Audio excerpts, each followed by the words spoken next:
Well, it's good to finally see you off the red carpet. Same here.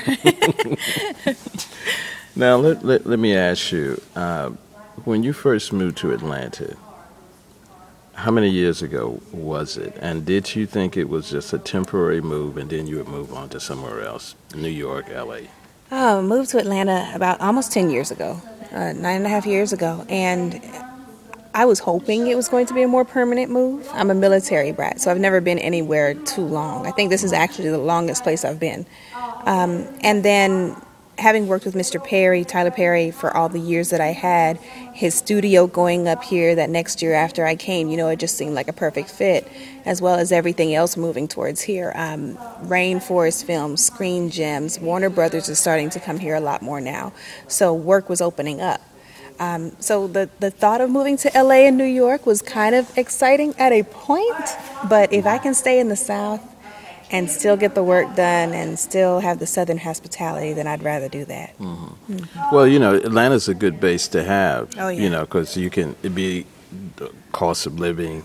You can stay here and fly other places. Exactly. Once you get known in the right circles and stuff, then, you don't really have to move. Exactly. And I've been blessed. I haven't had to go anywhere but here. Mm-hmm. Mm-hmm. Your journey, how do you see your journey as an artist since you've been here for the 10 years? How have you seen yourself grow as an actress? I've gotten a chance to work with some amazing people, experienced, known, and other. And I use every opportunity for a role, for a character, to be with different directors as an opportunity to learn more about myself as well. So each role, from Janine and her journey to Tracy to now Camay, each person is teaching me more about myself and making me grow as a person, because when you walk in a different set of shoes and get a different perspective, when your vantage point is different, everything changes. So I've grown a lot as an artist and as a person because of the roles I've taken. Mm-hmm. Does your personal life, in terms of your growth, help you as an artist to grow? Does that give you, I guess, more things to pull from as you go through? Oh, yeah. I'm a firm believer that a lot of the things we go through as individuals isn't necessarily for us. It's for the people we're going to touch later. So those moments where I saw my uncle on drugs helped me to better understand who Janine was. And because of Janine, I was able to better understand and relate to him. I've been in situations where I've talked to people who have been homeless. I've been a victim of molestation. I've had a child young. I mean, all of those things contribute to who I am to other people, to the woman I am today, and to the characters I bring to the sets. Mm-hmm. Now, how old is your child? He's 13. 13. Mm-hmm. Very difficult age dealing with that 13-year, 12, 13, 14-year. Come on, somebody. How are you handling that, and what are you learning from that? Actually, I'm learning that it doesn't always have to be difficult. He's pretty good. I think we went through ours a little bit early, and I know I have some to look forward to. But at this frame in the picture, he's doing really good, and because he's doing so well, it allows me to be able to focus on what I need to do for us. What else do you want to do as an actress? In terms of, be it theater, movies, what else? What else would you like to see yourself doing? A full-length feature film, an action thing, something like Angelina Jolie, something, just something that people don't expect to see from me. I would love the opportunity to work with a Denzel, a Don Cheadle, a Charlize Theron. There are so many great actors and directors that I would love to work with on the big screen and continuously on television. Broadway has always been a dream. Meeting Mr. Kenny Leon, watching his work, watching Jasmine Guy, watching all of these amazing people, and then going to Broadway and seeing the shows. Oh my gosh. Aida, Ragtime, the Lion King, The Woman I Am to, Wicked. There are so many great opportunities to meet all these different people on stage. So all of it, I want my hand in everything, as well as the music that I'm pursuing currently. And let's talk about that, because you do have a great singing voice. Thank I've heard you. you sing a number of times. Thanks. So what are you doing in that department? I am actually working on my album. I've been taking really small roles lately. I'm right now playing Monica in the Ricky Smiley Show. She's not a main character. I played Tawny in the BET movie Let the Church Say Amen. And the biggest role I chose to take was this one, because this was just undeniable. But I did all of that in an effort to focus on the music. I've been trying to get this music out for a couple of years, and every time I got a good head start, something big with acting would come and kind of push it to the back burner. So if I'm really going to go for it, I got to go for it now. Okay, so what can we expect to hear when this eventually, hits the public? What kind of music? What moves you? What we're going to hear? You are going to hear R&B with soul, sensuality, and purpose. Everything has a place. I'm not Soulja Boy. I'm not trying to be Rihanna. I'm just telling my story, my feelings, my thoughts. I've gotten a chance to work with some amazing people. Music Soul Child has kind of become a mentor to me. He produced 3 songs on my album. He did a duet with me on one of them. Anthony David, shout out Anthony D. I actually have a single on his. We did a duet called Living It Up. Yeah, that's available November 13th, and it's already getting a lot of spins in the UK. So I'm working with some amazing folks. So it'll be good. And it's all happening here in Atlanta. All here in Atlanta. The music part, the theater part, yes. the TV. I mean, it's great. Did Atlanta you ever imagine? No, and people don't look at it like that. I think people have always taken Atlanta to be kind of a black Mecca, if you will. Mm-hmm. But it's a black Mecca for everything. Entertainment, lawyers, self-starters. The list is amazing of all of the things that we are capable of. And that's why I love Atlanta. If I need anything, it's here. Mm-hmm. Mm-hmm. Good. Tell us about the role you're playing and why did this character register with you? Camay.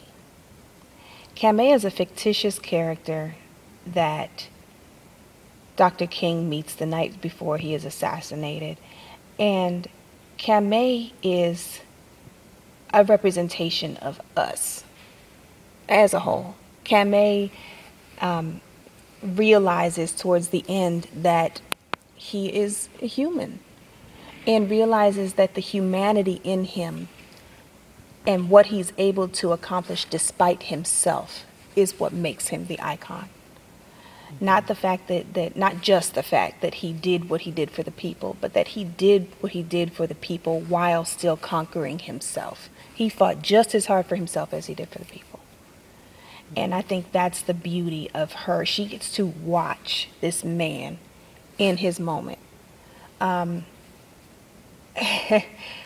I read the script and saw just how fantastic it was, not just the writing, not just the thought, but the actual roller coaster that you go on in this show, I was nervous. It's 2 people.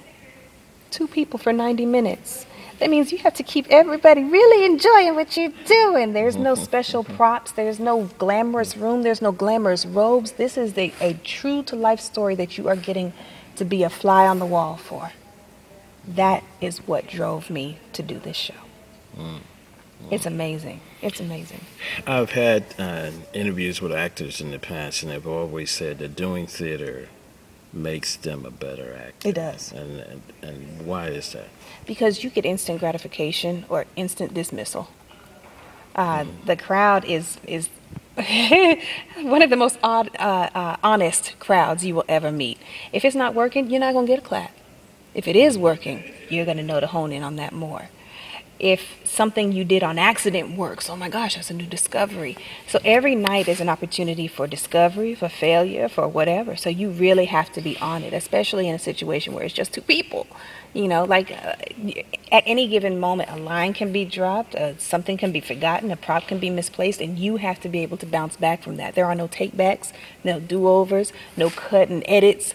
You have to be on that entire time. So even when you go in a situation where you're on television or a movie set, then it makes you more responsive. It makes you more alive in every moment versus just, taking the time off, think about popcorn, what you're going to watch on TV. No, you're involved the whole time. Mm-hmm. And you sound more excited when you talked about theater. You just kind of like lit up extra. I love both sides of it, but for different reasons. I feel more connected to the audience in theater. versus, you know, in television, I'll go home and I'll watch House of Payne or I'll watch the Ricky Smiley Show and I'm wondering what people think. And then I got to get on Twitter and try to pick their brains. What'd you like, what you didn't? You know, I'm watching what I'm doing, and that's good because I get to review and figure out what I would have done differently in a different situation, how I need to change the character. Is she too mean? Will they hate her? Is she supposed to be hated? You know, but I get all of that instantly right here in theater. Now, for your professional side, Atlanta has been very good for you. Yeah. Personally, how has it been for you socially? How has the city been? Socially, the city has been great, and I think it could actually be better if I let it. I've been blessed to work a lot, so I really haven't gotten out as much until recently. And then the time that I was working so much, when I did get time off, I was spending it with Mini-Me. You know, because he's very good in letting me know when he needs time. Okay, now you've been touring for a good 3 weeks. Come on now, bring me up, come down here, whatever you need to do, and I make it happen. So lately, he's been like, okay, now he's 13, I don't need to be up under mom as much anymore. So I've been able to get out a bit more, and it's been great. Venues like the Green Room, Frankski's, the, what's that, the Ocean Prime, went there. It was amazing. There's some nice food and spots to go to here. I didn't know all these years. Right. Well, finally, after 10 years of chasing you, chasing each other. It wasn't just you chasing. I seen you too. It was good. Congratulations. Thank and you. Much continued success. Same to you. All right.